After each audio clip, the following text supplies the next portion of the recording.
주께서 심지가 견고한 자를 평강하고 평강하도록 지키시리니 이는 그가 주를 신뢰함이니라. 너희는 여호와를 영원히 신뢰하라. 주 여호와는 영원한 반석이심이로다. 높은 데에 거주하는 자를 낮추시며 높은 솟은 성을 헐어 이 땅에 엎으시되 진토에 미치게 하셨도다. 발이 그것을 밟으리니 곧 빈궁한 자의 발과 공핍한 자의 걸음 이르리로다. 의인의 길은 정직하며 정직한 자의 주께서 의인의 첩경을 평탄하게 하시는도다. 여호와여, 주께서 심판하시는 길에서 우리가 주를 기다려 싸우며 주의 이름을 위하여 또 주를 기억하려고 우리 영혼이 사모하나이다. 밤에 내 영혼이 주를 사모하였은즉 내 중심이 주를 간절히 구하오리니 이는 주께서 땅에서 심판하실 때에 세계의 거민이 의를 배움이니이다. 악인은 은총을 입을지라도 의를 배우지 아니하며 정직한 자의 땅에서 불의를 행하고 여호와의 위엄을 돌아보지 아니하는도다. 여호와여, 주의 손이 높이 들릴지라도 그들이 보지 아니하오나 백성을 위하시는 주의 열성을 보면 부끄러워할 것이라. 불이 주의 대적들을 사르리이다. 여호와여, 주께서 우리를 위하여 평강을 베푸시오리오니 주께서 우리의 모든 일도 우리를 위하여 이루심이니이다. 여호와 우리 하나님이시여, 주 외에 다른 주들이 우리를 관찰하여 싸우나 우리는 주만 의지하고 주의 이름을 부르리이다. 그들은 죽었은즉 다시 살지 못하겠고 사망하였은즉 일어나지 못할 것이니 이는 주께서 벌하여 그들을 멸하사 그들의 모든 기억을 없이 하셨음이니이다. 여호와여, 주께서 이 나라를 더 크게 하셨고 이 나라를 더 크게 하셨나이다. 스스로 영광을 얻으시고 이 땅의 모든 경계를 확장하셨나이다. 여호와여, 그들이 환난 중에 주를 앙모하여 싸우며 주의 징벌이 그들에게 임할 때에 그들이 간절히 주께 기도하였나이다. 여호와여, 잉태한 여인이 산기가 임박하여 산고를 겪으며 부르짐같이 우리가 주 앞에서 그와 같으니이다. 우리가 잉태하고 산고를 당하였을지라도 바람을 낳은 것 같아서 땅에 구원을 베풀지 못하였고 세계의 거민을 출산하지 못하였나이다. 주의 죽은 자들은 살아나고 그들의 시체들은 일어나리이다. 티끌에 누운 자들아, 너희는 깨어 노래하라. 주의 이슬은 빛난 이슬이니 땅이 죽은 자들을 내놓으리라. 내 백성아, 갈지어다. 내 내 밀실에 들어가서 내 문을 닫고 분노가 지나가기까지 잠깐 숨을 지어다. 다 함께 보라, 보라, 여호와께서 그의 처소에서 나오사 땅의 거민의 죄악을 벌하실 것이라. 땅이 그 위에 잦았던 피를 드러내고 그 살해당한 자를 다시는 덮지 아니하리라. 아멘.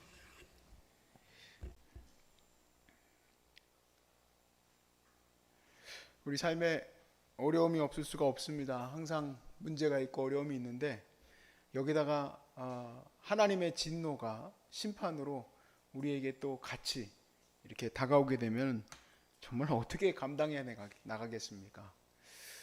이런 어려움 속에서도 우리 하나님의 거룩한 성읍, 즉 교회는 든든히 서고 하나님 앞에 강건하게 서게 될 것을 우리가 믿습니다.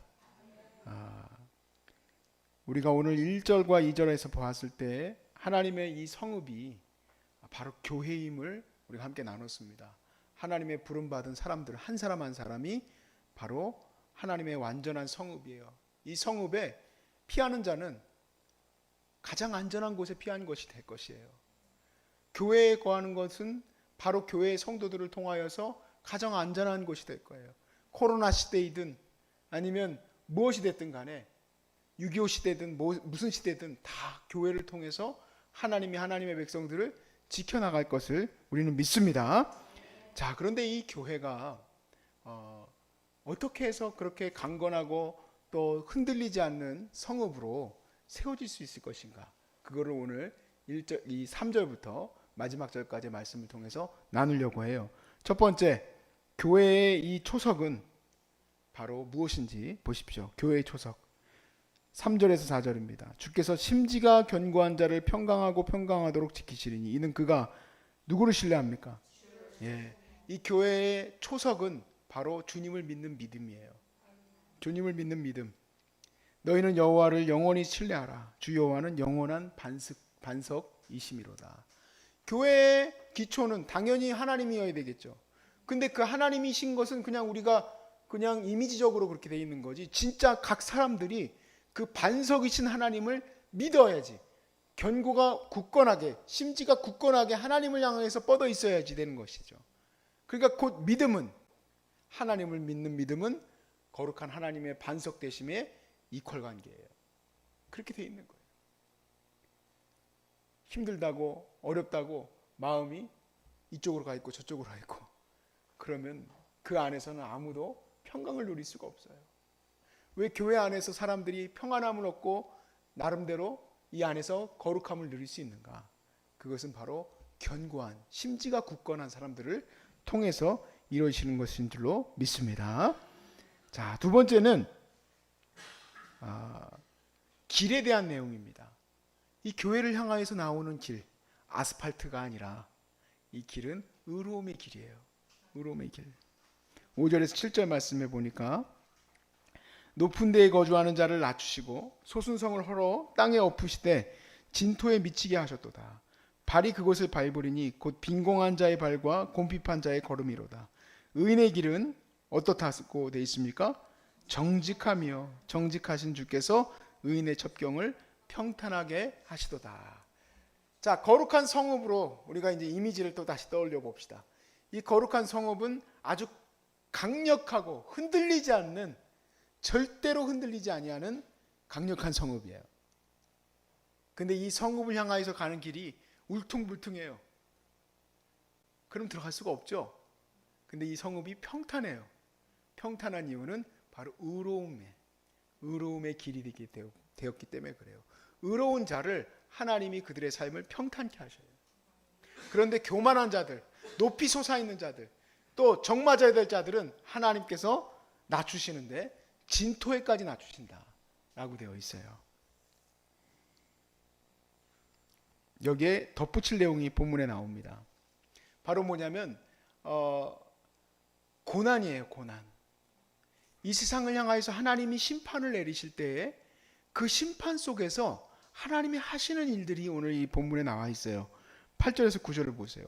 여호와여 주께서 심판하시는 길에서, 하나님의 그 길이 평탄하고 거룩하고 존귀한 길인데 그 길 가운데에는 또 하나님의 심판이 임하는 길이 있음을 우리가 보게 돼요.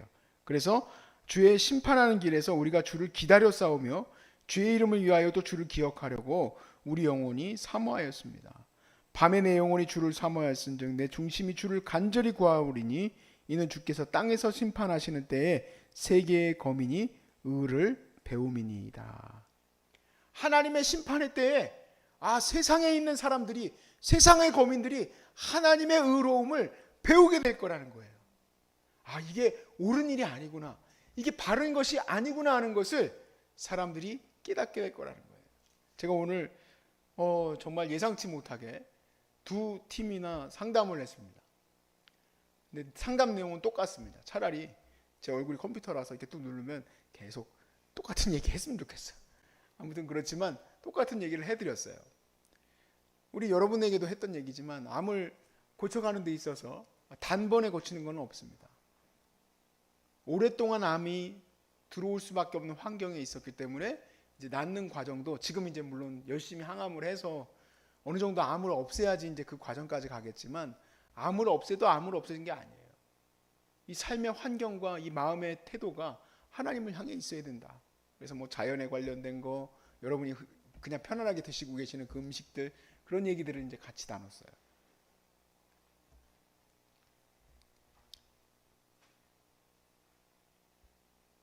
정말 우리가요, 이렇게 암이 들어오게 된 것도 어떻게 견디고 나갈 수 있겠습니까? 하루아침에 들어온 것도 아니지만 낫는 것도 너무 오래 걸리고 나았어도 마음이 편안하지 않아요. 편안하지 않아. 그런데 이러한 어려움들, 암은 우리가 이제 가장 중요한 우리 안에서의 공동적인 고난의 한 내용이지만 경제적인 어려움, 또 사회적인 어려움, 홍수가 나고 산사태가 나고, 우리 여기 앞에도 주유소 하나가 산사태가 나가지고 거기 원래 안 되던 주유소거든요. 현대뱅크 거기.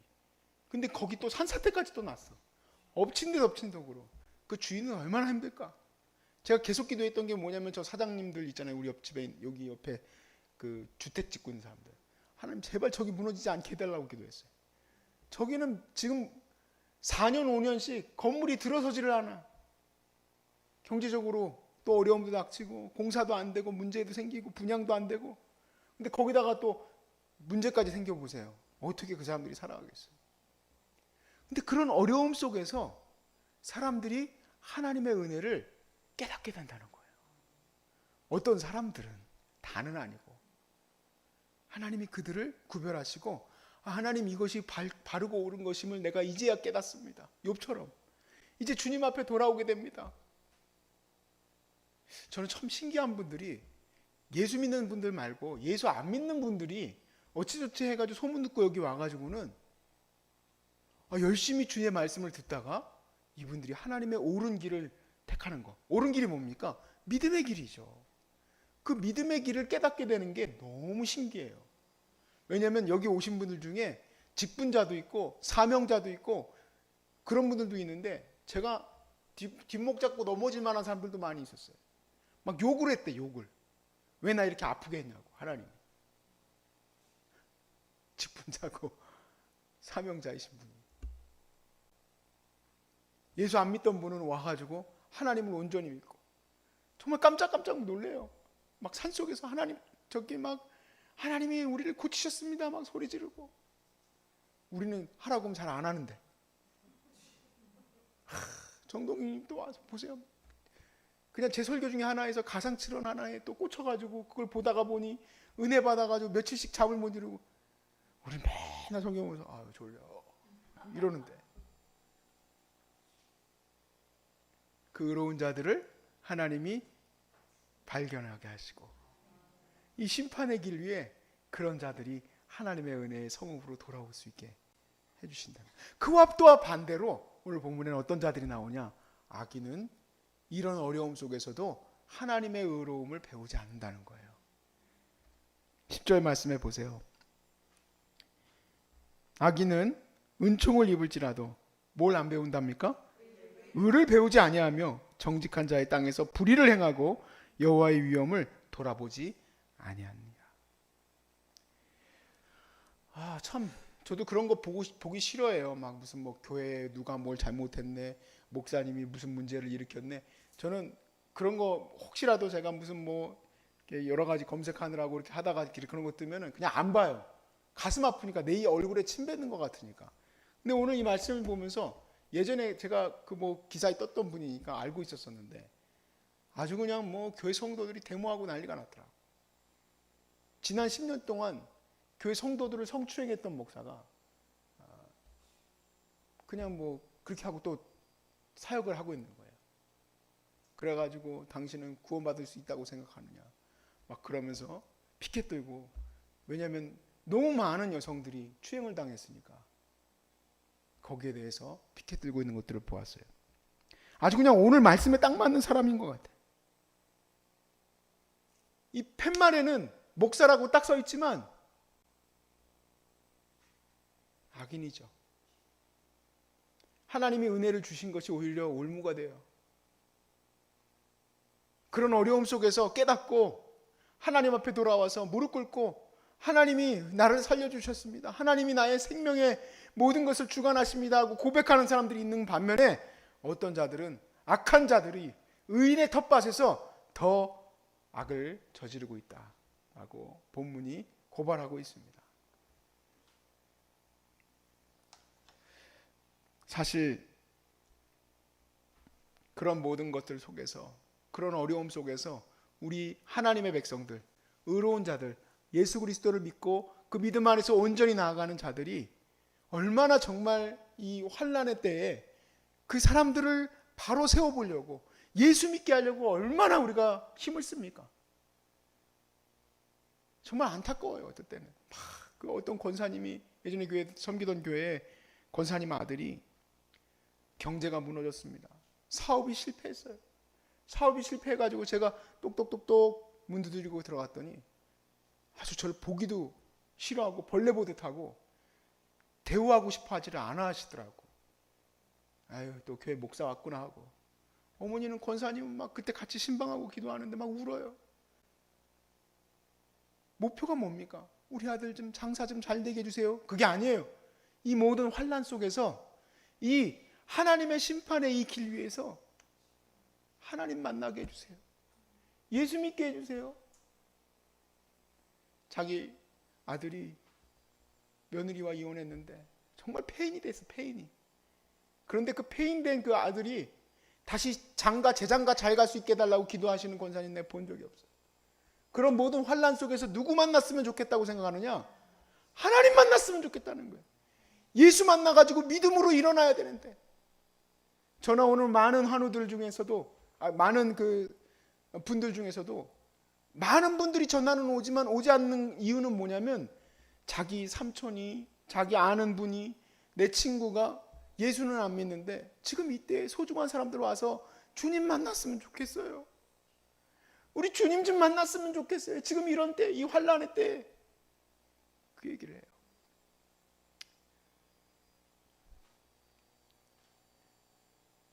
(16절) 말씀해 보세요. 여호와여, 그들이 환난 중에 누구를 앙모합니까? 주를 앙모하였사오며 주의 징벌이 그들에게 임할 때에 그들이 간절히 주께 기도하였나이다. 근데 그 기도의 강도가 얼마나 컸냐면 마치 엄마가 아이를 낳는 것과 같은 고통으로 기도하였다는 겁니다. 그래서 17절부터 18절까지 말씀해 보니까 여호와여, 잉태한 여인이 산기가 임박하여 산고를 걷구며 부리즘같이 우리가 주 앞에서 그와 같으니이다. 우리가 잉태하고 산고를 당하였지라도 바람을 나는 것 같아서 땅에 구원을 베풀지 못하였고 세계의 거민을 출산하지 못하였습니다. 죄송합니다, 주님. 내 고통이 너무 커서, 내 아픔이 너무 커서 나는 열심히 기도하였지만 세상에 있는 거민들을 하나님 앞에 돌아가게 하는 출산의 열매를 맺지를 못했습니다. 이렇게 기도를 해요. 하지만 이 이사야가 진정으로 또 고발하고 있는 것은 뭐냐면, 하나님, 우리는 그렇게 기도합니다. 이 고난의 길에, 이 심판의 길에, 하나님이 이 세상을 경영하시고 운영하실 때 이런 많은 일들이 일어나는 곳에서 우리는 한 사람이라도 주님 앞에 돌아오기를 바라며 기도하고, 나도 그 고난에서 온전히 하나님만 붙들기를 기도하는데, 악인들은 어떻습니까? 아주 얄밉죠. 어떻게 이렇게 얄미울까요? 근데 그 악인들의 죄악이, 그들의 핏값이 다 마지막 때에 드러나게 될 것이다 라고 말씀합니다. 사랑하는 여러분, 하나님이 세우신 거룩한 성읍, 바로 이 교회는 흔들리지 않습니다. 결코 흔들리지 않습니다. 왜냐하면 그 심지가 믿음 위에 굳건히 서 있기 때문에 그렇습니다. 우리는 소중한 사람들 교회예요. 소중한 사람들 교회가 암 환자들을 돌보는 곳이 되었습니다. 이곳에서는 암 환자들이 어떠한 분이 오더라도 그들이 평강의 은혜를 얻을 수 있기를 정말 간절히 원합니다.